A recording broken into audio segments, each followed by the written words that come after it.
Achat d'obligations américaines pour le long terme cette année 2023. 4 raisons qui confirment pour un unique cas d'invalidation.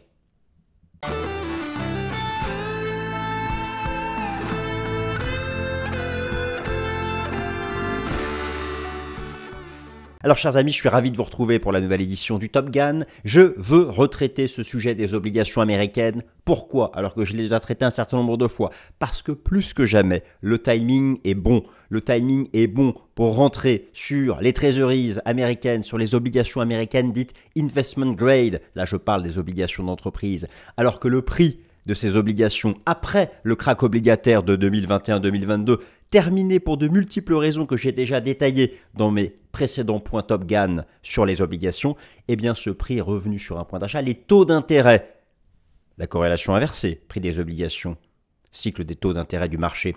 Les taux d'intérêt sont revenus sur leur niveau du déclenchement du choc bancaire. Voilà pourquoi j'estime que plus que jamais, le timing est bon. Et donc là, je vais vous représenter les choses de manière différente. Vous allez voir, j'espère ainsi vous convaincre. Et bien sûr, l'invalidation, le risque. Quand je dis 4 raisons qui confirment, à mon humble avis, que cette anticipation de voir 2023 comme étant l'opportunité d'achat long terme, pour le long terme, des obligations américaines. Je ne traite ici du cas de figure que des obligations américaines. Le cycle des taux d'intérêt étant différent en Europe. Je traite ici les obligations américaines. Je vais même vous rappeler comment on y accède en fin de vidéo. Et donc, on va prendre ensemble ces 4 raisons, ces 4 scénarios, et il y aura un cas d'invalidation que j'estime être le seul cas. Oui, il y a un cas d'invalidation à mon anticipation que je vais vous décrire. Vous savez, là, les obligations investment grade, elles rapportent 5 à 6%. Imaginons même que le prix des obligations reste tout en bas, qui ne bouge pas. Et vous prenez là une obligation avec une expiration dans 7 ou 8 ans, investment grade, qui verse du 5-6%. C'est 5-6% par an pendant 7 ou 8 ans. Imaginez si d'ici là, les taux du marché, les taux des banques centrales retombent à zéro pour X raisons. Mais vous aurez encore vos 5-6%. C'est ça la différence avec les placements monétaires qui, eux, voient leur rémunération évoluer au gré du marché, au gré des taux du marché. L'obligation, elle, vous avez votre taux, votre rendement, votre coupon garanti jusqu'à l'expiration. Bon, sauf si entre-temps, il y a le faillite de l'émetteur, mais c'est pour ça qu'on prend de l'investment grade ou des treasuries de pays bien notés, AAA ou AA. Alors, on fait le point complet, j'ai un plan. Alors, je vous rappelle, je vais commencer par vous rappeler rapidement les bases. Oui, tout repose sur les bases. La formation du prix des obligations, l'offre et la demande, le rapport au taux d'intérêt. Ça, c'est la première chose qui me paraisse majeure. Ensuite, je vous décris les 4 raisons, les 4 scénarios, les 4 cas de figure. Et je vais détailler chacun de ces 4 cas de figure. Et vous allez voir, ils sont variés. C'est pour ça que j'ai assez confiance. Qui invite à vouloir s'exposer maintenant à l'achat sur le prix des obligations à duration longue, bien noté, que ce soit les treasuries ou les entreprises. Attention, je ne parle pas du high yield. Je ne parle pas des triple C, Encore une fois. Et ensuite, je détaille la raison numéro 1, la raison numéro 2, la raison numéro 3, la raison numéro 4. D'ailleurs, dans la barre de temps, tout est chapitré, vous pouvez aller là où ça vous intéresse. 5e partie, le cas d'invalidation. Et enfin, je termine en vous rappelant quelle est la meilleure façon de s'exposer à ces treasuries et bien sûr on va regarder sur tous les graphiques, toute l'analyse technique. On va pas, bien sûr, je vais vous montrer concrètement là l'opportunité, par exemple sur l'obligation américaine à 20 ans, sur l'obligation américaine à 2 ans, sur le treasuries à 2 ans. Vous allez voir les opportunités chartistes et puis on terminera comme ça. C'est parti, je me suis réduit achat obligation américaine pour le long terme. 4 raisons qui confirment pour un unique cas d'invalidation. On attaque. Le plan, je viens de vous le détailler, mais il s'affiche à nouveau sous vos yeux ici, si vous voulez faire une capture d'écran. Et donc, on passe à la première partie. Prix des obligations, alors c'est la base. Prix des obligations, la corrélation inversée avec la tendance des taux d'intérêt et le mark to market. Alors, si vous voulez, il faut comprendre ça. Lorsque vous achetez une obligation, vous êtes exposé, comme lorsque vous achetez une action, au prix de cette obligation, qui est exprimé en pourcentage de nominal. On va dire n'importe quoi. Voilà, on va dire qu'elle est émise au pair à 100%. Je l'achète à... Il y a parfois une petite prime. J'achète à... Voilà, mon prix d'entrée, c'est 105%. 105%. Ensuite, à mesure que le temps passe, le prix de cette obligation varie sur le marché. Imaginons que ce soit une obligation d'un grand groupe du SMI ou d'un grand groupe du CAC 40 investment grade qui me verse, allez, on va dire 7% par an. À la fin de l'année, je touche mes 7% quoi qu'il arrive, sauf si l'émetteur a fait faillite, mais on minimise le risque en prenant de l'IG, de l'investment grade. Et j'ai aussi ma plus-value latente sur le prix de l'obligation. Donc si à la fin de l'année, moi j'ai acheté à 105%, c'est à 115%, j'ai déjà gagné 10 points de pourcentage sur le prix de l'oblig, et en plus, j'ai mes 7%. Si l'obligation est restée à 105%, j'ai quand même mes 7% de rendement. Voilà, donc ça, c'est une chose. Alors maintenant, la formation du prix des obligations, il y a deux choses. Il y a l'offre et la demande. L'offre et la demande, c'est les acheteurs et les vendeurs qui sont dans le carnet d'ordre. Voilà, comme sur le marché action, vous en avez l'habitude. C'est ce qu'on appelle, voilà, et cette offre et demande va agir sur la formation du mark-to-market, le prix de marché. Deuxième facteur, le cycle des taux d'intérêt des banques centrales et la tendance des taux d'intérêt du marché qui en découle. Effectivement, il y a une corrélation inversée marquée et logique, mais vous la connaissez, mais je vais vous la répéter, entre la dynamique des taux d'intérêt du marché et la direction du prix de l'obligation. Voici une explication simplifiée. Écoutez, pendant 10 ans, les obligations proposaient un rendement proche de zéro ou légèrement positif. Et avec la remontée brutale des taux d'intérêt en 2022 pour lutter contre l'inflation, toutes les anciennes obligations dans le bilan des assureurs des banques qui rapportaient zéro. Et là, plein de nouvelles obligations sont émises avec des taux d'intérêt qui passent à 2, à 3, à 4, à 5, à 6. Qu'est-ce qui s'est passé? Ils se sont débarrassés de tout ce qu'ils avaient depuis 10 ans dans le portefeuille. D'où le krach obligataire historique de 2022. Même ça a commencé en 2021. Il était historique sur 100 années de bourse. Même les trésoreries allemandes ou américaines ont perdu 70% depuis leur plus haut de 2020. C'est pour ça que c'est complètement historique ce krach obligataire. Et pour moi, il est terminé. Ça ne veut pas dire que là, on va... Alors, dans le pire des cas, pour moi, les prix sont flat en bas. Mais on touche quand même le rendement. Bon, ça, j'y viens. C'est dans mes cas de figure, les fameuses 4 raisons. Donc, voilà. Et donc, inversement, si là, on tarde trop à acheter ces obligations, lorsque, là, vous avez vu que ça désinflationne, viendra un moment où les banques centrales vont pivoter. Sauf que les taux du marché anticiperont l'action des banques centrales. Donc, les taux du marché auront déjà commencé à baisser. Et donc, le prix des obligations va recommencer à augmenter. Là, pourquoi ? Parce que les institutionnels vont se précipiter pour acheter là les obligations qui ont des bons taux d'intérêt, alors que les nouvelles qui vont être émises, eux, auront des taux d'intérêt de plus en plus en baisse, parce que les taux du marché vont baisser. Vous comprenez exactement le raisonnement. Et même parfois, ce qui peut se passer, là, c'est que même si les taux d'intérêt, imaginons, ils fassent un nouveau plus haut, c'est pas forcément ce qui fera faire au prix des obligations un plus bas, s'il y a de la demande. Si les institutionnels se disent, là, les taux d'intérêt sont tellement intéressants que j'achète, ils seront quand même stables, le prix des obligations. Ça, c'est la dimension mark-to-market, offre-demande. Vous voyez, il y a un peu tout ça. Bon. Alors, voilà, donc ça, je voulais vous rappeler ça, parce qu'on l'a déjà vu ensemble, cette corrélation inversée. Quelques illustrations. Maintenant, on va arriver à ce qui est le plus intéressant, ce sont les... Alors, voilà, donc là, je vous ai mis l'obligation du Trésor public américain à 20 ans, le Treasuries à 20 ans. Regardez l'énorme krach obligataire de 2001 de 178%, c'est même tombé à 90%. C'est un énorme krach, même le marché action n'a pas connu ça. Et là, vous avez en jaune et en violet le taux d'intérêt à 2 ans et à 10 ans, et en bleu, le taux de la Fed. Vous voyez très bien, qu'est-ce qui a déclenché la chute? Les taux.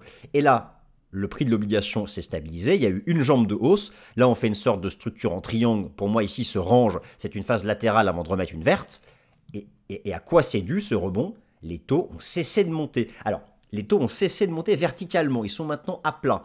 Ils reviennent là d'ailleurs sur leur plus haut. Et c'est pourquoi moi j'estime que le taux de la Fed étant proche de son taux terminal, sûrement atteint cet état à 5,50, les taux du marché n'iront pas vraiment plus haut. Et d'ailleurs même, regardez, les taux du marché sont revenus sur leur plus haut. Et même le prix, lui, ne revient pas sur ses plus bas. Ce qui montre que là, les institutionnels y voient déjà un intérêt. Le krach obligataire de 2021-2022, je vous ai mis ici 50 ans d'historique avec tous les taux d'intérêt du marché et en blanc, j'ai mis le Treasury américain à 20 ans. Vous voyez bien que l'énorme krach, c'est le fait que les taux d'intérêt aient cassé par le haut le trend baissier en place depuis 40 ans. Donc, ça, moi, j'estime que c'est une opportunité. C'est une opportunité. Alors maintenant, avant de regarder les raisons qui font que j'estime que c'est une opportunité, ça, c'est un slide que je vous ai déjà mis plusieurs fois. Je vous le remets. Voilà. Alors le marché obligataire fait partie des 3 grands marchés avec le marché monétaire, le marché action. Voilà, l'obligation est une partie d'un emprunt émis par un État, une entreprise ou une administration. Ce qu'il faut retenir, c'est que l'acheteur d'une obligation est exposé à l'évolution du prix de l'obligation qui, lui, s'exprime en pourcentage du nominal. C'est pour ça que voilà, vous avez parfois des prix à 105, 140, 95 quand c'est sous le pair. Et l'acheteur de l'obligation, en général, à la fin de l'année, parce que ce n'est pas forcément un rendement annuel, touche son coupon, son rendement, etc. Plusieurs types d'obligations, État-entreprise. Moi ici, je ne parle que des obligations d'État bien notées, les Treasuries notées AAA ou AA, et dans le compartiment des entreprises, que les entreprises au bilan solide, les AAA, ce qu'on appelle l'investment grade. Bon, il y a pour éviter le défaut de l'émetteur. Et donc, voilà. Et alors, sachez que lorsque vous êtes acheteur de l'obligation, vous la revendez à tout moment sur le marché. Ensuite, il y a plusieurs façons de s'exposer aux obligations. Par exemple, alors, si vous êtes exposé sur une obligation via un ETF, à l'expiration, il n'y a pas de remboursement. L'ETF, il fait que traquer mais par contre, vous êtes bien exposé au prix de l'oblige. Au prix de l'oblige. D'accord? Et si vous êtes acheteur d'une obligation via un ETF, vous touchez aussi votre coupon à la fin de l'année. Voilà. Si vous avez des questions précises sur les différents types de produits qui permettent de s'exposer à une oblige, contactez votre courtier, il vous expliquera tout. Ce sont eux les experts produits. J'en dis un mot, moi, quand même, à la fin. Alors maintenant, on en revient à la raison de cette vidéo.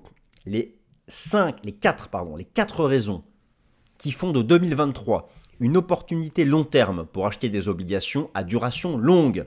La duration, c'est la sensibilité au taux d'intérêt. Plus la duration est élevée, plus la corrélation inversée est forte entre le prix de l'obligation et les taux d'intérêt du marché, eux-mêmes sous l'influence des taux d'intérêt des banques centrales. Anticipés, vous avez tout compris. Raison numéro 1. Cas de figure numéro 1 qui verrait mon anticipation être juste. La désinflation américaine se poursuit et accélère. Le scénario d'un pivot de la Fed en 2023 ou début 2024 se précise. Dans ce cas de figure, les taux du marché vont bientôt faire un renversement baissier, agissant par corrélation inversée à la hausse sur le prix des obligations. Cas de figure numéro 2. L'inflation ne ralentit que faiblement, malheureusement, et prendra encore plusieurs mois à revenir sous 2%. En rythme annuel, qui est l'objectif des banques centrales. Dans ce cas de figure, le pivot des banques centrales est reporté courant 2024. En gros, c'est un statu quo. Dans ce cas de figure, le prix des obligations ne va pas rebondir, mais il va rester stable en bas. Par contre, vous allez toucher les rendements hyper élevés à la fin de l'année. Voilà, donc ça, pour moi, même dans ce cas de figure, c'est intéressant. Cas de figure numéro 3. La récession américaine et occidentale devient une réalité. Et oui, le débat sur la probabilité d'une récession, ça fait longtemps que j'en ai pas parlé, je vais en dire un mot, mais il reste entier. Ne vous fiez pas aux nouveaux records, et d'ailleurs ça retrace des marchés actions. Ils se trompent peut-être. Bon, il y a encore une forte incertitude macroéconomique.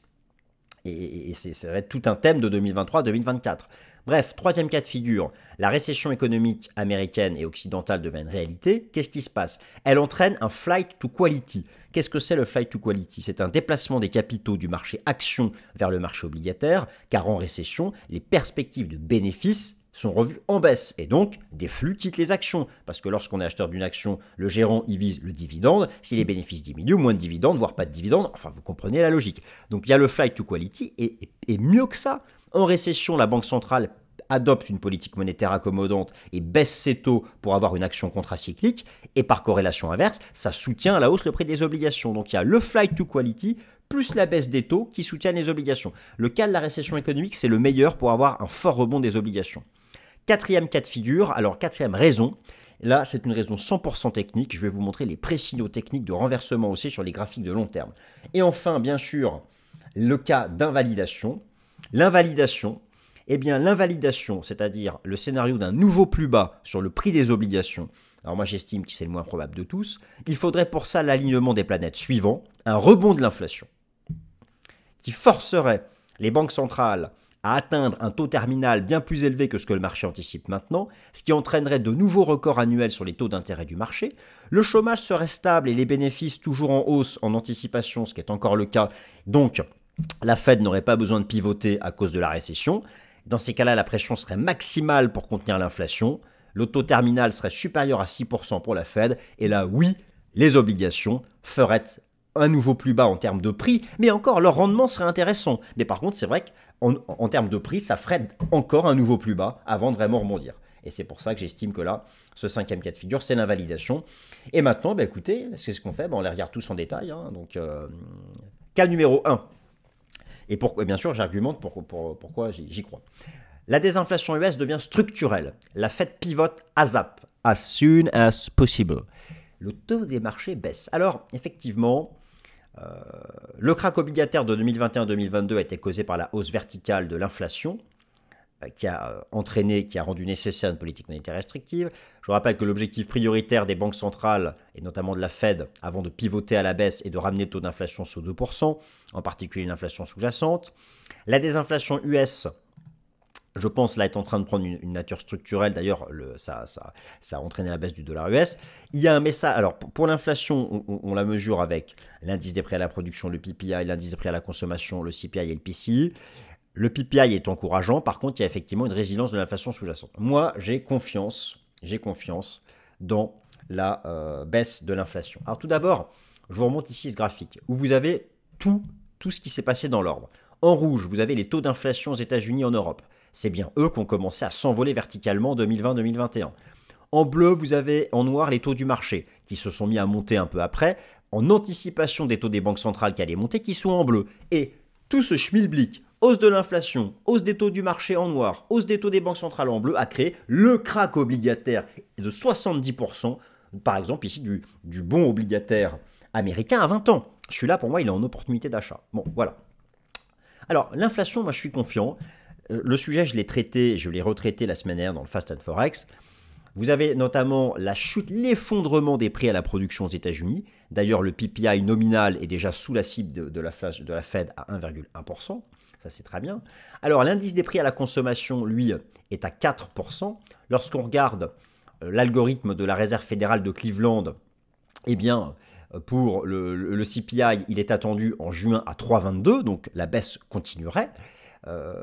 Là où il y a une forme d'incertitude, c'est dans les composantes de l'inflation, en particulier la composante shelter, prix des loyers immobiliers et services, qui est encore tout en haut et qui peine à se retourner. Mais en fait, ce que l'on sait, c'est que dans ces composantes de l'inflation, eh bien, il y a du retard avant que la réalité des prix remonte dans le taux d'inflation officiel. Et en particulier Shelter, qui est le prix des loyers, où ce sont les baux de location qui ont été signés il y a 1 an. Mais si vous regardez une application comme l'application Trueflation, qui vous donne l'évolution du prix des loyers en temps réel, on va regarder Housing par exemple, vous voyez qu'on est déjà revenu à 0. Donc, et d'ailleurs, cette inflation en temps réel, elle est déjà bien en dessous le taux d'inflation officiel. Donc ça fait partie des éléments qui laissent plutôt être confiant sur la désinflation. Et donc dans ce cas-là, cette désinflation finira par amener à un taux terminal de la Fed à 5,50 et un pivot. Et agira à la hausse sur le prix des obligations. Donc ça, moi, j'ai plutôt confiance. Alors, ce qu'il faut savoir, et je précise le cas de figure numéro 1, c'est que les taux d'intérêt du marché sont toujours dans l'anticipation des taux d'intérêt des banques centrales. Il faut bien avoir cela. C'est basé sur les informations disponibles et les hypothèses. Dès lors que le marché aura une quasi-certitude du pivot à venir des banques centrales, les taux d'intérêt du marché, eux, vont commencer à baisser. Alors, le rendement obligataire à 2 ans est considéré comme le taux du marché qui colle au plus près des anticipations sur les taux de la Fed. On va regarder le message de l'analyse technique sur le taux d'intérêt à 2 ans et à 10 ans, ainsi que le positionnement institutionnel. Et pourquoi, en fait, je vous refais une vidéo maintenant sur les obligations? Parce que, justement, les taux du marché sont revenus au contact de leur niveau pré-choc bancaire. Et c'est ça, moi, qui m'intéresse. Alors, je vais vous les montrer justement ici, ces taux du marché. Vous avez notamment le rendement obligataire à 2 ans des États-Unis. Voilà. Là, vous avez le plus haut qui avait été fait en novembre-octobre 2022. D'ailleurs, lorsque vous regardez le positionnement institutionnel, là, je suis sur le rapport Commitment of Traders de la CFTC. J'ai ici mis le positionnement des hedge funds sur les contrats futurs et les contrats d'options dont le sous-jacent est le taux obligataire à 2 ans des États-Unis. Les institutionnels, vous avez en orange les positions short, en bleu les positions longues et en jaune la position nette. Ils sont passés massivement short à partir de novembre 2022. Ils ont tapé le plus haut. Là, il y a eu le choc bancaire. Et là, regardez, on est presque au point de départ du déclenchement du choc bancaire. Moi, j'ai ce scénario-là. Et d'ailleurs, les institutionnels, les hedge funds qui ont commencé à shorter là, qu'est-ce qu'il faut? Ils shortent massivement le rebond. Donc, moi, ça va pour moi dans le sens ici d'un échec. On peut regarder aussi Et d'ailleurs, le taux obligataire, là c'est le taux obligataire à 2 ans qui revient sous résistance, et je vais vous montrer maintenant le contrat, l'obligation à 2 ans. L'obligation à 2 ans, et bien regardez où est-ce qu'elle est. Elle revient sur support. Donc on a à la fois le taux obligatoire, n'oubliez pas la corrélation inversée. Là vous avez le taux d'intérêt qui est presque sous résistance, et là vous avez le contrat de taux qui est sur support. Alors, voilà, c'est pourquoi moi j'ai trouvé le timing pas mauvais là pour vous faire un point sur ce sujet. Et pour le rendement obligataire américain à 10 ans, alors oui, on a un canal de baisse comme ça en données journalières. Là, le signal de vente n'est pas donné sur le plan technique, mais on a un canal de baisse. Et il faudrait, pour vraiment voir un signal vendeur sur le rendement obligataire américain à 10 ans, il faudrait casser 3,25, ce seuil chartiste. Mais ça, j'y viens tout à l'heure. Et d'ailleurs, on peut regarder aussi le positionnement institutionnel sur le rendement obligataire à 10 ans aux États-Unis. Et qu'est-ce que font les hedge funds? Ils shortent aussi massivement le rebond. Donc voilà, ça fait partie des choses, moi, qui me donnent confiance dans ce scénario. Alors maintenant, on va voir le scénario numéro 2, où finalement, là, l'inflation ne ralentirait que trop faiblement. Et ça prendrait encore des mois et des mois, voire davantage, avant de rejoindre l'objectif de 2% des banques centrales. Alors, dans ce cas de figure, ce serait en particulier les mesures de l'inflation sous-jacente qui auraient beaucoup de mal à tendre vers 2%.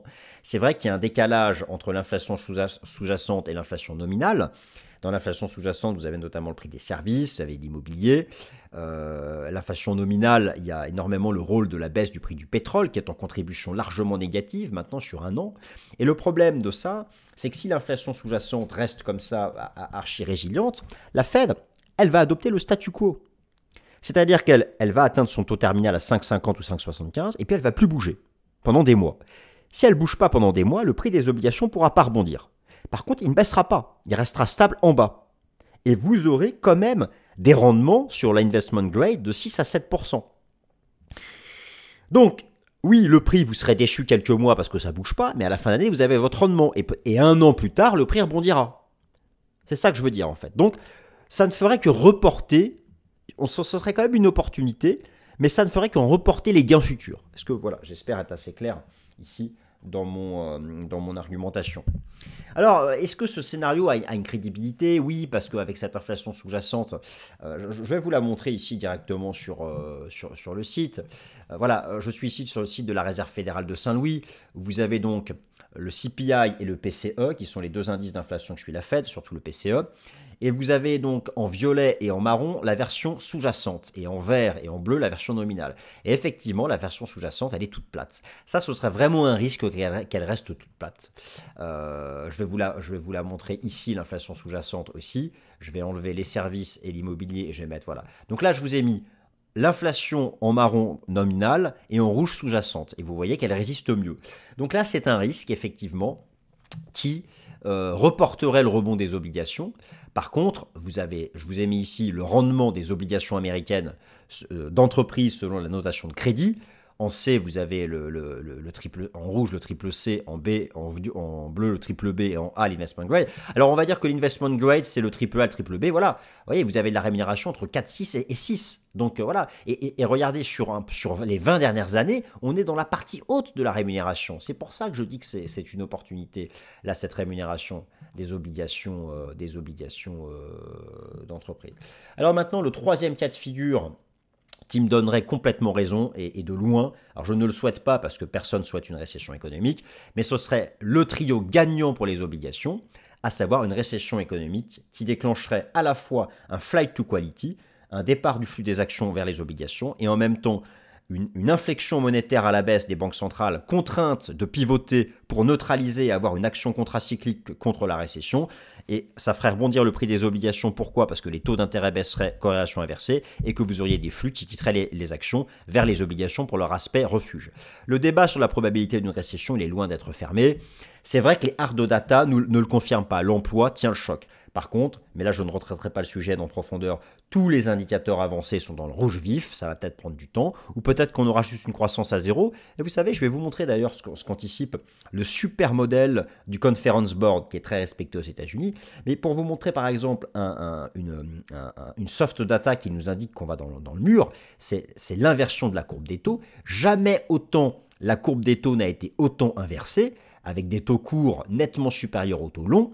Et historiquement, l'inversion de la courbe des taux a toujours précédé de plusieurs mois la récession. Et je vais vous montrer ici le modèle du Conference Board qui est très respecté aux États-Unis, où vous avez en bleu la courbe du PIB américain et en jaune le leading indicator. Et historiquement, on voit que le leading indicator du Conference Board a souvent anticipé les mouvements du PIB. Alors, ce n'était pas forcément des récessions. Les récessions sont indiquées ici en grisé, par exemple ici ça ne l'était pas, mais là quand même voilà, il est en chute libre. Et d'ailleurs le modèle, qu'est-ce qu'ils anticipent pour 2024 en croissance aux États-Unis? Zéro. Voilà, zéro.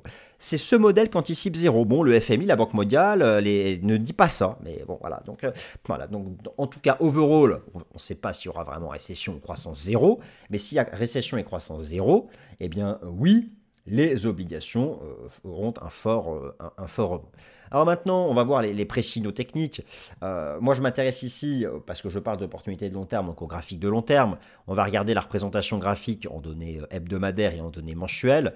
Et je vois effectivement un certain nombre de pré-signaux positifs. Alors, je vais revenir ici sur le graphique en données mensuelles, par exemple, de l'obligation américaine à 20 ans. Je veux dire, regardez sur quoi on est revenu. On est sur des supports vieux de 20 ans. Voilà le crack obligataire dont je parlais. Je veux dire, là, acheter là, je veux dire, là, ok, je comprends qu'on ait peur, mais là, on est dans la grosse zone support historique. Regardez par exemple ce que s'apprête à faire l'indicateur MACD, le croisement inverse de ce qu'il a fait avant le crack, ou encore le RSI mensuel qui est sorti par le haut. Ça, c'est l'obligation américaine à 20 ans. Je peux vous montrer l'obligation américaine à 10 ans, où on a exactement le même type de signaux en termes de momentum, que ce soit ici sur le LMACD ou sur le RSI. Donc voilà, moi, ça fait partie des pré-signaux qui m'intéressent. Et en données hebdomadaires, voilà, en données hebdomadaires, vous avez ici une impulsion. Et là, vous avez une sorte de range. Voilà, bah moi, le bas du range m'intéresse pour un achat. Voilà, c'est ça que je veux dire. Le bas du range, ici, moi, je le trouve intéressant pour une stratégie d'achat de long terme. Ici, par exemple, sur l'obligation américaine à 20 ans. Et c'est aussi valable pour l'obligation américaine à 10 ans. Par exemple, ici, sur l'obligation américaine à 2 ans, ça, je vous montrais ça tout à l'heure, cette fois-ci en données journalières. Voilà, donc c'est pour ça que j'estimais que le timing n'était pas mauvais là, pour reparler de ces sujets-là. Alors maintenant, le cas d'invalidation, il faudrait un alignement des planètes. Le cas qui invaliderait complètement mon anticipation, ce serait un rebond de l'inflation, un taux terminal supérieur ou égal à 6%, un chômage stable qui ne forcerait pas la Fed à pivoter. Le cœur de l'invalidation de mon anticipation réside donc dans un rebond de l'inflation et donc des taux du marché.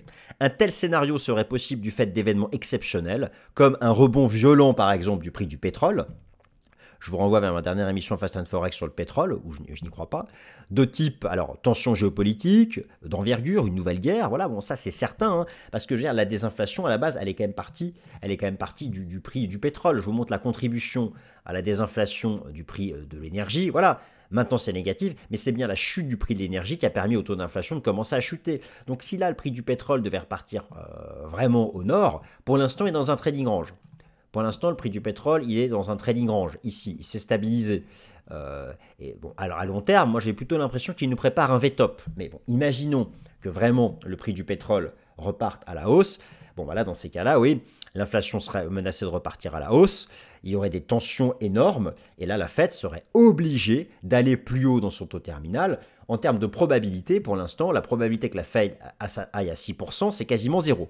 Mais ça peut changer, effectivement, en fonction de l'évolution. Donc là, ce serait l'invalidation de mon scénario, rebond de l'inflation, rebond du prix des matières premières et un taux terminal qui serait supérieur à 6%, et là, mon scénario serait invalidé. Voilà, et donc je vous rappelle clairement que ici, je ne m'intéresse qu'aux obligations d'entreprise au bilan solide, donc investment grade. Je ne m'intéresse qu'aux obligations d'État, ce qu'on appelle les treasuries bien notées, donc les AAA ou les AA. Alors, s'exposer au marché obligataire, c'est compliqué car si vous voulez acheter une obligation en direct, le ticket d'entrée est très élevé. C'est au moins 100 000. voire 1 million, ticket d'entrée. 100 000 CHF, 100 000 euros, 1 million, 1 million CHF, ça fait beaucoup. Donc pour s'exposer au prix des obligations, moi je vous conseille numéro 1, les ETF. Vous êtes exposé au prix, vous touchez le coupon. Numéro 2, les contrats futurs, mais il faut maîtriser le trading avec marge. Là, pour un achat de long terme. Ou sinon, vous avez des fonds obligataires qui sont des baskets d'obligations qu'on vous propose dans les assurances vie. Mais là, voilà, ce sera pas une exposition en direct à l'obligation. Et donc là, ce sera un peu, les choses seront un peu différentes. Voilà, chers amis, écoutez, j'espère que ce point à nouveau sur le marché obligataire vous a plu, qu'il vous a convaincu.